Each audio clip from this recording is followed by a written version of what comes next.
Today I'm going to show you how to make these fabric butterflies, and there's lots of different things that I think you can do with them. This one I've put a clip on the back so you could put it in your hair. You could also do the same thing and put a ponytail holder for a pony. This one I made plain, and you could use it as a decoration. This one actually has a clip in it, and you could also do the clip and put it into a flower arrangement.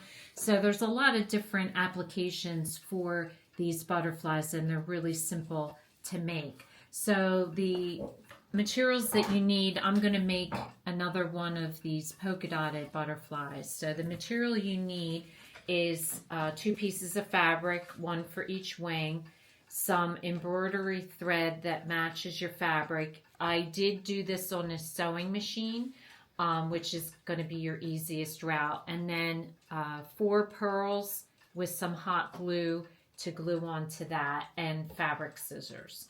So to get started, you're going to need 2 stencils. The larger butterfly I did in this size, and the smaller one I did in this size. The one thing you need to know, the only thing you need to know, is your circle needs to be the same size as your square. So no matter how big you want your butterfly, if you just keep that in mind, that your circle is the same size as your square, it doesn't matter what size you choose, as long as that's the same, you'll be fine. But for my smaller butterfly, it's about 3.5, so a 3.5 square and then a 3.5 circle. And for my larger one, it was like 4 3/4. So it gives you an idea of what the sizing is for each of them. So the first thing you want to do is you're going to fold your fabric with your good side in, and you're going to trace in pen a circle on the one piece of fabric. And then on your other piece of fabric, you're going to fold that with the good sides in, and that you're going to trace your square. And all you're going to do is you're going to go down on, I'm assuming your sewing machine's downstairs, but mine is downstairs. All I'm going to do is go downstairs, and I'm going to sew along the lines that I have drawn here.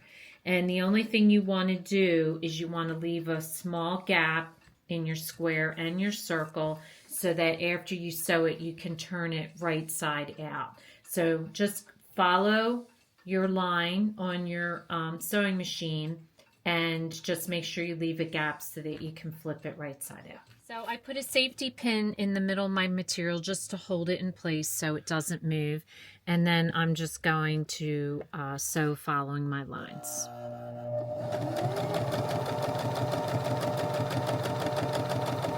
Now the nice thing about doing it this way is you can get right on your line with your stitching, so you get that perfect shape. And then the other thing you'll do is, after you're done doing that, is you can cut your circle so you don't have a lot of excess fabric on the inside. So I'm not a great sewer, and I find this to be the best way, the most accurate way for me to sew. So you're going to go ahead and then trim this off, and then you're going to turn your material right side out.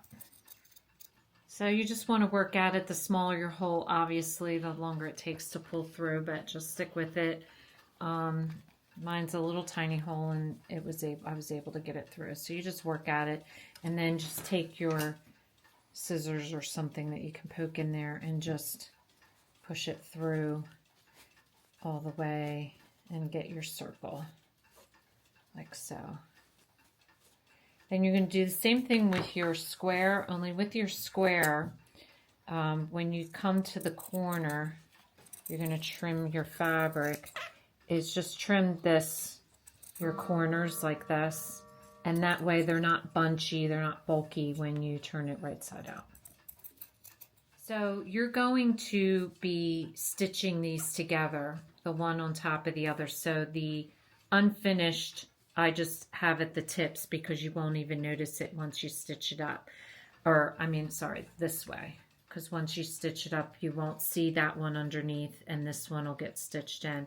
So the first thing you want to do is find the center of your circle, and you're just going to mark that with a pen. So I want to get the exact center, and I'm just going to mark that with a little bit of a pen mark. So that's your center, and so your center is going to have the tip of the square. Okay, and so I'm going to pin these together so that they stay. And so what you're going to do is you're going to take your two strands of your embroidery thread, and you're going to start weaving, and you're just going to weave, and then when you get to here, you're going to weave that in, and you're going to weave all the way up to the tip, and then scrunch it together, and that's what's going to make your butterfly. So once you weave it and then you push it together, there you get your butterfly. So I'm just going to tie this off. I'm going to pull it tight and tie it off at the top, and then we'll go to the next step. So now if you want to do a ponytail or a clip like this in the back, your next step would be to take a piece of your scrap material. I don't have enough to do it, but a piece of your scrap material, and you want to fold it into threes and iron it, and you want it long enough so that it will wrap around your butterfly, and you just want to hot glue it and glue it in the back over the clip or over the ponytail. So that's how I did that one. This one, all I'm going to do is take my pearls and I'm just going to hot glue them on the top of the butterfly.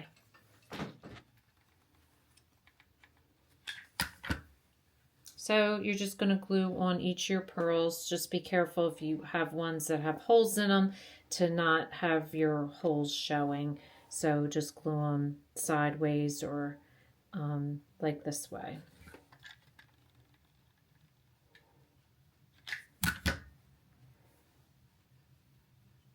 So there's so many different ways you can use these butterflies. I thought they were a really easy craft to do, and they are great for the springtime. Can do a bouquet, can put them in your hair, can have them on a garland. So I hope you enjoy making this, and please, if you come up with an idea of something that you have done with your butterflies, please share with us. I'd like to hear what everybody's doing with them. So if this is your first time watching, welcome, and please don't forget to subscribe. If you want to receive future notification of posts, hit the bell, and if you like this video, please give us a thumbs up. Thanks for watching, and we'll see you again soon.